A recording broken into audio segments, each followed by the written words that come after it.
സലു കിച്ചണിലേക്ക് സ്വാഗതം. ഇന്ന് ഞാൻ കുറച്ച് ലേറ്റായിട്ട് ഒരു 6:30 മണിയൊക്കെ ആയപ്പോഴാണ് ടെറസിലേക്ക് വന്നത്. അപ്പം നല്ല രസമുണ്ട് കേട്ടോ ആകാശം കാണാനായിട്ട്. നമ്മളിങ്ങനെ നോക്കി നിന്നു പോകും. അപ്പം അതൊക്കെ കഴിഞ്ഞ ശേഷം ഞാൻ താഴേക്ക് വന്നപ്പോഴേക്ക് നമ്മുടെ താഴത്തെ നിലയിൽ നിൽക്കുമ്പോൾ ഇങ്ങനെയാണ് ക്ലൈമറ്റ് കേട്ടോ. അതേസമയം മുകളിലേക്ക് പോയി നോക്കുമ്പോൾ നല്ല രസമാണ്.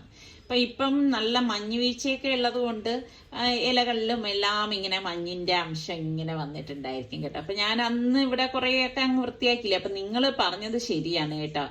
പിച്ചിപ്പൂ നോക്കിക്കേ, നല്ല രസമുണ്ടല്ലേ. ഒരു പിച്ചിപ്പൂ കാണുമ്പോൾ തന്നെ അതിന്റെ ആ മണം നമുക്ക് അനുഭവപ്പെടും.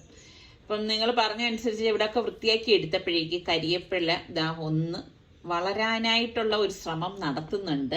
അപ്പൊ അത് ഈ ചെടികളുടെ ഇടയിൽ അങ്ങ് താന്നു പോയതാണ് കേട്ടോ. എല്ലാം വൃത്തിയാക്കി വെച്ചപ്പോൾ അതിന് നല്ല സൂര്യപ്രകാശം കിട്ടുന്നുണ്ട്. അപ്പോഴേ അതും നല്ല സന്തോഷമായിട്ട് ഒന്ന് വളരാൻ ശ്രമിക്കുന്നു. ഇനി എത്രത്തോളമൊക്കെ വളരും എന്നുള്ള കാര്യം എനിക്കറിയത്തില്ല. ഞാനാണെങ്കിൽ മുട്ടത്തോടും അതുപോലെ തന്നെ തേയിലക്കൊത്തും ഒക്കെ ഇടുന്നുണ്ട്. അപ്പം ഇത് ഒരു റംബൂട്ടാൻ നട്ടിട്ട് ഇപ്പൊ 6 മാസം കഴിഞ്ഞ് കേട്ടോ. 6 ഒരു 7-8 മാസം ആവും. പക്ഷെ അതിന് ഒരു മാറ്റമില്ല. അപ്പൊ ഇന്ന് ഞാൻ ഡീപ്പ് ക്ലീനിങ് ആണ് ചെയ്യണത്. അപ്പൊ ഞാൻ പറഞ്ഞില്ലേ, എനിക്കിവിടെ ക്ലീനിങ്ങിന് ഒരു ചേച്ചി വരുന്നുണ്ട്. പക്ഷെ തൂത്തുടക്കൊക്കെ മാത്രമേ ഉള്ളൂ. അപ്പൊ ഇങ്ങനെയുള്ള പണികളൊക്കെ നമ്മൾ ചെയ്താലേ ശരിയാകത്തുള്ളൂ. അപ്പൊ ചേച്ചി ഒന്നും ഇങ്ങനെ ഓരോന്നിന്റെ മുകളിൽ കയറ്റിയിട്ട് ക്ലീനിങ്ങിനൊന്നും ഒന്നും നടക്കത്തില്ല. അപ്പൊ ഇതുപോലെയുള്ള ക്ലീനിങ് ഒന്നില് പിള്ളേർ വരുമ്പോഴേക്കും അവർ ചെയ്യും. സുൽത്താനോ റിസ്വാനോ ഉള്ളപ്പോ ആണെങ്കിൽ അവരെ കൊണ്ട് ചെയ്യിപ്പിക്കും. ഇപ്പം കഴിഞ്ഞ പ്രാവശ്യം റിസ്വാൻ വന്നപ്പോഴേക്ക് ഞാൻ ഇങ്ങനെ പറഞ്ഞപ്പോ അവൻ ചെയ്യാന്നാണ് പറഞ്ഞിരുന്നത്. പക്ഷെ അവൻ ഈ നടുവേന ഉള്ളത് കൊണ്ട് ഞാൻ പിന്നെ അതിന് വലിയൊരു ഇൻട്രസ്റ്റ് എടുത്തില്ല. കാരണം ഇങ്ങനെയൊക്കെ കയറി നിന്നൊക്കെ ചെയ്തിട്ട് ഇനി വല്ല പെയിനൊക്കെ ആവുകയാണെങ്കിൽ ഒന്നത് പരീക്ഷയും വരുവാണ്. അപ്പം അതുകൊണ്ട് ചെയ്യിപ്പിക്കാതെ ഇങ്ങനെയൊക്കെ ഉള്ള പണികളൊക്കെ ഞാനേ ചെയ്യത്തുള്ളൂ കേട്ടോ. നിസാറിക്ക് പറയും, നിസാറിക്ക് ചെയ്യാന്ന് പറഞ്ഞാൽ ഞാൻ ചെയ്യിക്കത്തില്ല. കാരണം എനിക്ക് ഇതൊക്കെ ഇങ്ങനെയുള്ള കാര്യമൊക്കെ ഞാൻ ചെയ്യുന്നതാണ് എനിക്കൊരു തൃപ്തി എന്ന് പറയുന്നത്. അപ്പൊ ചെരുപ്പ് ഇപ്പൊ നമ്മൾ എപ്പോഴും ഉപയോഗിക്കുന്ന ചെരുപ്പ് മാത്രമേ വീടിന്റെ ഫ്രണ്ടിലേക്ക് ഇടത്തുള്ളൂ. ബാക്കിയുള്ളതൊക്കെ ഇതുപോലെ സ്റ്റാൻഡിലേക്ക് കൊണ്ടുവന്ന് വെക്കാണ് ചെയ്യണത്. ഇപ്പൊ പിന്നെ പിള്ളേരൊന്നും ഇല്ലാത്തത് കൊണ്ട് പിന്നെ അധികം ചെരുപ്പുകളൊന്നും ഇല്ല. അല്ലെങ്കിൽ ഒരു കടക്കുള്ള ചെരുപ്പ് ഇവിടെ ഉണ്ടാവും. ഓരോരുത്തരുടെ 2-3 ജോഡി ഷൂ വെച്ച് നോക്കുമ്പോ തന്നെ കുറെ ഉണ്ടാവും കേട്ടോ. അതൊക്കെ അവര് ഹോസ്റ്റലിലും ജോലി സ്ഥലത്തൊക്കെ കൊണ്ടുവരുന്നോണ്ട് അങ്ങനെയില്ല. പിന്നെ ഏറ്റവും കൂടുതൽ പൊടി പിടിക്കുന്ന സ്ഥലം ഏതാണെന്ന് ചോദിച്ചാൽ നമ്മുടെ ഫാൻ തന്നെയാണ് കേട്ടോ. എല്ലാവരുടെ വീട്ടിലെടുത്താലും അങ്ങനെയൊക്കെ തന്നെയാണ്. നമ്മൾ ഇരുന്നിട്ടൊന്ന് മേപ്പോട്ടൊന്ന് നോക്കിക്കേ, നിങ്ങൾ ഇരിക്കുന്നവരെ എന്നെ ഒന്ന് മേളിലോട്ട് നോക്കിക്കേ, അതിൽ പകുതി പേരുടെ വീട്ടിലെ ഫാനിലും പൊടി ഉണ്ടാവും. അപ്പൊ നമ്മൾ അത് കൃത്യമായിട്ട് ഫാനിൽ പൊടി ഇരിക്കുന്നത് കണ്ടു കഴിഞ്ഞാൽ ഭയങ്കര ഒരു ഇറിറ്റേഷൻ ആണ് കേട്ടോ. എന്താണെന്ന് ചോദിച്ചാൽ എനിക്കറിയത്തില്ല. ഇപ്പോഴും നല്ല പണ്ടേ അങ്ങനെയാണ്. അപ്പം അതിന്റെ മുകൾ ഭാഗമൊക്കെ നല്ലതുപോലെ ഒന്ന് തുടച്ചെടുക്കും. കണ്ടോ, ഇതുപോലെ ലാഡറിന് മുകളിൽ കയറി ചെയ്യുന്നത് കൊണ്ടാണ് ഞാൻ ആരെയും കയറ്റാത്തത്. എനിക്ക് ഭയങ്കര പേടിയാണ്. അപ്പൊ സുൽത്താൻ ഉണ്ടെങ്കിൽ സുൽത്താൻ പറയും ചെയ്യൊന്നും വേണ്ട, ഞാൻ ചെയ്തോളാന്ന് പറഞ്ഞാൽ അവൻ തന്നെ ഇതെല്ലാം കയറിയൊക്കെ തുടച്ചെടുക്കുകയൊക്കെ ചെയ്യും. അത് നമ്മുടെ വീടിന് ഹൈറ്റ് കുറച്ച് കൂടുതലാണേ. അപ്പൊ അതുകൊണ്ട് തന്നെ ഫാനും കുറച്ച് ഉയരത്തിലാണ് ഇരിക്കുന്നത്. അപ്പൊ ലാഡറിന്റെ ഏറ്റവും മുകളിൽ കയറുമ്പോൾ മാത്രമേ പറ്റൂ. അതുപോലെ തന്നെ നമ്മളുടെ ഈ ഒരു ഷെൽഫിന്റെ മോൾ ഭാഗത്ത് ഇതുപോലെ ഉണ്ട്. അപ്പൊ നമ്മൾ നോക്കണം, നമ്മളുടെ കണ്ണ് എത്തിപ്പെടാത്ത സ്ഥലങ്ങളിലൊക്കെ ആയിരിക്കും പൊടികൾ കൂടുതൽ ഉണ്ടാവണത്. അപ്പൊ അതൊക്കെ ഈ മാസത്തിൽ ഒരു പ്രാവശ്യം മതി. പിന്നെ ഈ ഒരു ഗ്ലാസ് ക്ലീനർ വെച്ചിട്ട് ഗ്ലാസ് ക്ലീനിങ്ങും അതൊക്കെ ഞാൻ തന്നെ ചെയ്യത്തുള്ളൂ. അപ്പൊ ചേച്ചി എടുത്ത് ഞാൻ പറയും വേണ്ട, ഞാൻ ചെയ്തോളാന്ന് പറയും. അപ്പൊ ചിലതെല്ലാം ഇങ്ങനെയൊക്കെയുള്ള കാര്യങ്ങളെല്ലാം ഞാൻ തന്നെ ചെയ്യും. കാരണം എന്തെങ്കിലും അബദ്ധത്തിൽ അവരുടെ കയ്യിൽ നിന്ന് എന്തെങ്കിലും പറ്റിപ്പോയി കഴിഞ്ഞാൽ പിന്നെ നമ്മൾ വിഷമിച്ചിട്ട് കാര്യമില്ലല്ലോ.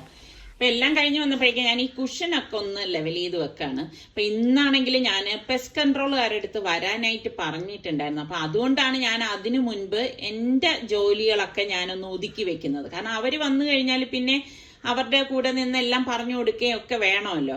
അപ്പം എല്ലാം ഒക്കെ ഒന്ന് ക്ലീൻ ചെയ്തൊക്കെ വയ്ക്കുമ്പം ശരിക്കും പറഞ്ഞാൽ നല്ല ഒരു സമാധാനമാണ്. അപ്പൊ ഞാൻ ഇതെല്ലാം ചെയ്ത് കഴിഞ്ഞ് നിന്നപ്പോഴേക്ക് കറക്റ്റായിട്ട് രാവിലെ തന്നെ ആളെത്തിയിട്ടുണ്ട്. അപ്പൊ ഞാൻ 2 ദിവസം മുന്നേ വിളിച്ച് പറഞ്ഞിട്ടുണ്ടായിരുന്നു വരണം എന്നുള്ളത്. അപ്പൊ അവര് ഇന്നത്തെ ദിവസമാണ് അവർ പറഞ്ഞത് രാവിലെ തന്നെ വരാം എന്ന് പറഞ്ഞു. അപ്പൊ എനിക്കെപ്പോഴും ഈ രാവിലെ ഇതുപോലെയുള്ള കാര്യങ്ങൾക്കൊക്കെ ആൾക്കാർ വരുന്നതാണ് സൗകര്യം. ഉച്ചയ്ക്കൊക്കെ ആയിക്കഴിഞ്ഞാൽ ഭയങ്കര ബുദ്ധിമുട്ടാണേ. ഇത് 1 വർഷത്തെ കോൺട്രാക്റ്റ് ആണ് കേട്ടോ. അപ്പം അവര് വർഷത്തില് 3 പ്രാവശ്യം വരും. അപ്പം വന്ന് ഇതുപോലെ അവരുടെ ആ ഒരു കെമിക്കലൊക്കെ വെച്ചിട്ടാണ് സംഭവം ചെയ്യണത്. അതിൽ 3 ടൈപ്പായിട്ടാണ് ചെയ്യണത് കേട്ടോ. വീടിനുള്ളിലുള്ളത് ഒരു ലൈറ്റ് ആയിട്ടുള്ള ഒരു കെമിക്കലാണ്. പിന്നെ വീടിന് പുറത്ത് കുറച്ച് ഹാർഡായിട്ടും, പിന്നെ അലമാരകള്, കബോർഡ്, ഇങ്ങനെ ഇതിനുള്ളിലെല്ലാം ഒരു ജെല്ലുമാണ് വയ്ക്കുന്നത്. അപ്പം എനിക്ക് അവര് ഇപ്പം സ്ഥിരമായിട്ട് വന്നുകൊണ്ടിരിക്കുന്നവരാണ്. അപ്പൊ ഞാൻ ഇതിനു മുൻപും ഇതുപോലെ വ്ളോഗിലൊക്കെ കാണിച്ചിട്ടുണ്ടായിരുന്നു. അപ്പം ഇവരാണെങ്കിൽ കറക്റ്റ് ആ മുക്കും മൂലയും എല്ലാം നീറ്റായിട്ട് നല്ലതുപോലെ ഇതുപോലെ ചെയ്യും കേട്ടോ. സ്പ്രേ അടിച്ചു വിടും. ഇത് കബോർഡിനകത്തൊന്നും സ്പ്രേ അടിക്കത്തേ ഇല്ല കേട്ടോ, അതിലൊക്കെ ജെല്ലാണ് വെക്കുന്നത്. പിന്നെ ബാത്റൂമിലും ഇതുപോലെ എല്ലായിടത്തും സ്പ്രേ ചെയ്ത് കൊടുക്കും. ബാത്റൂമിന്റെ ആ ഒരു ഡ്രെയിനേജ് പൈപ്പ് ഉണ്ടല്ലോ, അതിൽ കൂടിയൊക്കെ പ്രാണികൾക്കൊക്കെ വരാൻ സാധ്യത കൂടുതലാണ്. പക്ഷെ നമ്മളെ ഇവിടെ ഇവര് പറഞ്ഞ മാതിരി ചെയ്തിട്ട് പോയി കഴിഞ്ഞിട്ട് ആദ്യമൊക്കെ ഇതുപോലെ വന്നപ്പോഴാണ് ഞാൻ ഈ പെസ്റ്റ് കൺട്രോളുകാരെ വിളിച്ചിട്ട് അവർ വന്ന് ഇത് ചെയ്തു തുടങ്ങിയത്. അതിനുശേഷം അങ്ങനെ ഉറുമ്പോ പാറ്റിയോ ഇതൊന്നും വരില്ല. കണ്ട, കബോർഡിന്റെ അകത്തൊക്കെ ജെല്ലാണ് വെച്ചു കൊടുക്കുന്നത്. അപ്പം ഈ കുഞ്ഞു കുഞ്ഞു പ്രാണികൾ, നിങ്ങൾക്കറിയാം ഇപ്പൊ തടിയുടേതൊക്കെ ആവുമ്പോഴേക്ക് കൊച്ചു കൊച്ചു പ്രാണികളൊക്കെ വരാൻ സാധ്യതയുണ്ട്. വളരെ കുഞ്ഞു, നമ്മുടെ കണ്ണിന് പോലും കാണാൻ പറ്റത്തില്ല. പക്ഷെ അതൊന്നും ഉണ്ടാവുന്നില്ല കേട്ടോ. അതുപോലെ തന്നെയാണ് ഈ പാറ്റയായാലും ഉറുമ്പായാലും. ഉറുമ്പൊക്കെ നമ്മുടെ മുറ്റത്തൊക്കെ ആണെങ്കിൽ ഒരുപാട് ഉറുമ്പൊക്കെ വരുന്നതാണ്. പക്ഷെ ഇതുപോലെ അടിച്ചു കഴിഞ്ഞ ശേഷം അങ്ങനെ ഉറുമ്പോ ബാക്കി പ്രാണികളോ ഒന്നും വരത്തില്ല. ഇപ്പൊ ബെഡ്റൂമിന്റെ ആയാലും ഇതുപോലെ എല്ലാം കട്ടിലിനടിയില് കബോർഡിന്റെ അടിയില് എല്ലാം ഇവരിതുപോലെ സ്പ്രേ ചെയ്ത് കൊടുക്കും. അതായത് ഞാൻ കൂടെ നിന്ന് പറഞ്ഞു കൊടുക്കും കേട്ടോ.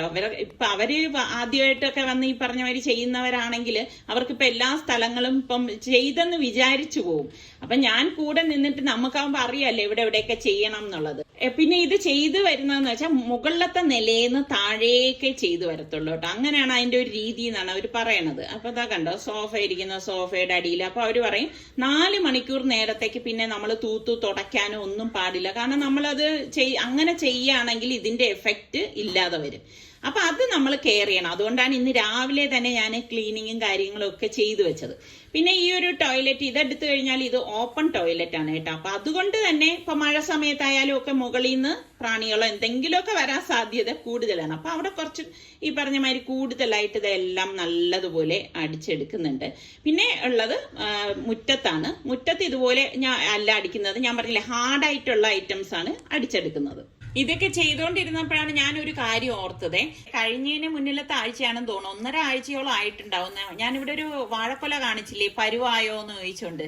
അപ്പൊ കുറെ പേര് എന്റെ അടുത്ത് പറഞ്ഞു വെട്ടാൻ നേരമായെന്ന് പറഞ്ഞു. കുറെ പേര് പറഞ്ഞു ഇത്ത 1.5 ആഴ്ചയെങ്കിലും ഇനി എടുക്കും എന്ന് പറഞ്ഞു. എന്തുകൊണ്ടാ ഞങ്ങൾ അത് മറന്നുപോയി. ഇപ്പൊ ഏകദേശം 1.5 ആഴ്ച ആവാൻ പോവുകയാണ്. അപ്പൊ ഞാൻ നിസാറിക്കടുത്ത് പറഞ്ഞു ഇതൊന്ന് മുറിക്കാന്ന് പറഞ്ഞു. അങ്ങനെ ഇപ്പൊ ദാ വാഴക്കൊല മുറിച്ചെടുക്കേനെ കേട്ടാ. അപ്പം ഇനിയിപ്പം കുറച്ച് വാഴക്കന്ന് നമ്മളിവിടെ നട്ടിട്ടുണ്ട്, ഇനി കുറച്ചുകൂടി നടണമെന്നാണ് വിചാരിച്ചിരിക്കുന്നത്. അപ്പം നിങ്ങൾ പറയണേ, ഏത്തവാഴയാണോ നല്ലത്, കപ്പക്കൊലയാണോ, അതേ രസകളിയാണോ, പാളയം തോട്ടനാണോ, ഏതാണ് നല്ലതെന്നൊന്ന് പറയണം കേട്ടോ. എന്നിട്ട് വേണം നമുക്ക് അതൊന്ന് വാങ്ങിക്കാനായിട്ട്. എന്തായാലും നമ്മുടെ വീട്ടിലെ പഴം തിന്നാനുള്ള പരുവായി. അതൊരു സന്തോഷം തന്നെയാണ് അല്ലേ. പിന്നെ ഇതാ നമ്മുടെ വാഴത്തട മുറിച്ചെടുക്കുകയാണ്. അപ്പൊ കുറെ പേര് എൻ്റെ അടുത്ത് പറഞ്ഞു വാഴത്തട നല്ലിത്ത പറയണത് വാഴപ്പിണ്ടി എന്നാണ് എന്നൊക്കെ പറഞ്ഞിരുന്നു. എന്താ, ഓരോ നാട്ടിലും ഓരോ രീതിയല്ലേ. നമ്മുടെ ഇവിടെയൊക്കെ വാഴത്തട എന്നും പറയും, വാഴക്കന്നെന്നും പറയും കേട്ടോ.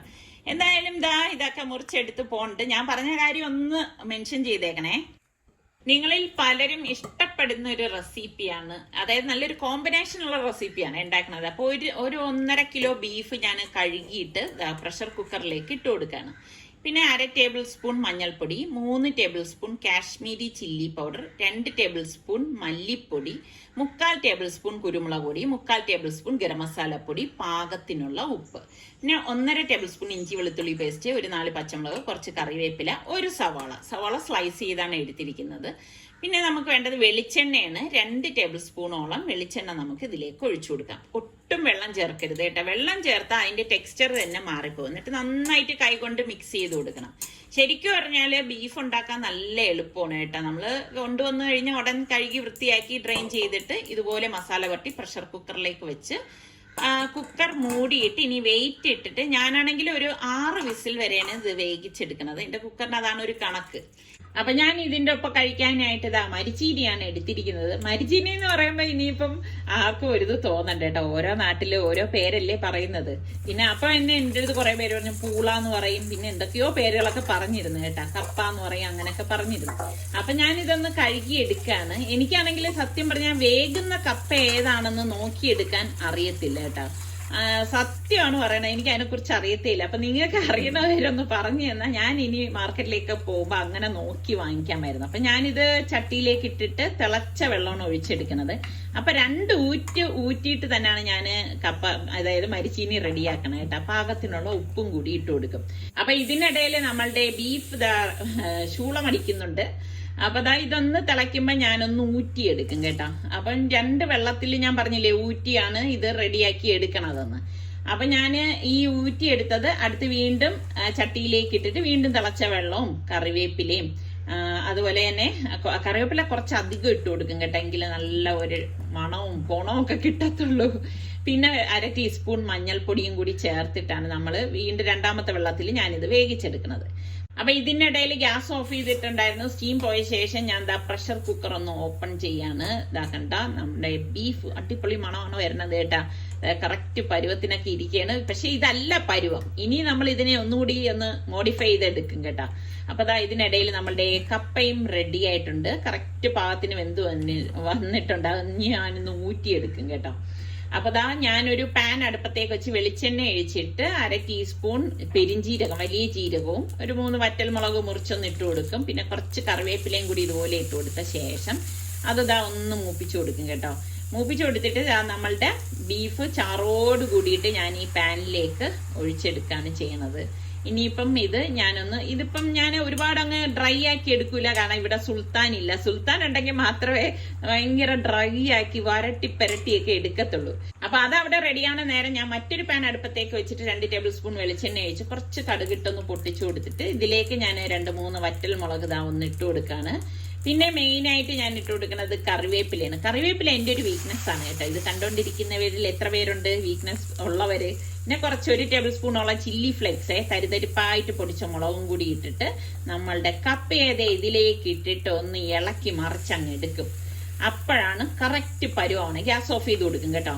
അപ്പൊ അടിപൊളി കപ്പയും ബീഫ് ചാറോട് കൂടിയതുമാണ്. അപ്പൊ ഈ ഒരു കോമ്പിനേഷൻ ഇഷ്ടമുള്ള എത്ര പേരുണ്ട്? അപ്പം ഞാനിപ്പം ഇതൊന്ന് കുറുകി വന്നിട്ടുണ്ട്. ഇത്രയേ ഉള്ളൂ പരുവം എന്ന് പറഞ്ഞാല്. ഞാൻ അടുക്കളയിൽ നിൽക്കുമ്പോഴേക്ക് ആരവത്തോടെ ഒരു സൗണ്ട്. നിങ്ങൾ മഴ വരുന്ന സൗണ്ട് കേട്ടിട്ടുണ്ടോ? ഞാൻ ഓടി നടയിലേക്ക് എത്തിയതും ശരിക്കും പറഞ്ഞാൽ ആ മഴ ഇങ്ങനെ പെയ്തു തുടങ്ങി കേട്ടോ. ഒരു വല്ലാത്ത ശബ്ദത്തോട് കൂടിയിട്ടുള്ളൊരു മഴയായിരുന്നു. അടിപൊളി. അപ്പൊ ഇതാണ് നമ്മളുടെ ഇന്നത്തെ വിശേഷങ്ങൾ എന്ന് പറയുന്നത്. അപ്പൊ നമ്മളുടെ ചാനൽ കണ്ടോണ്ടിരിക്കുന്നവരിൽ സബ്സ്ക്രൈബ് ചെയ്യാതെ കാണുന്ന ആരെങ്കിലും ഒക്കെ ഉണ്ടെങ്കിൽ ഇഷ്ടപ്പെട്ടാൽ സബ്സ്ക്രൈബ് ചെയ്യണേ. അടുത്ത നമുക്ക് നല്ല റെസിപ്പിയോ വ്ളോഗോ ആയിട്ടൊക്കെ കാണാം. അതുവരയ്ക്കും എല്ലാവർക്കും ബൈ.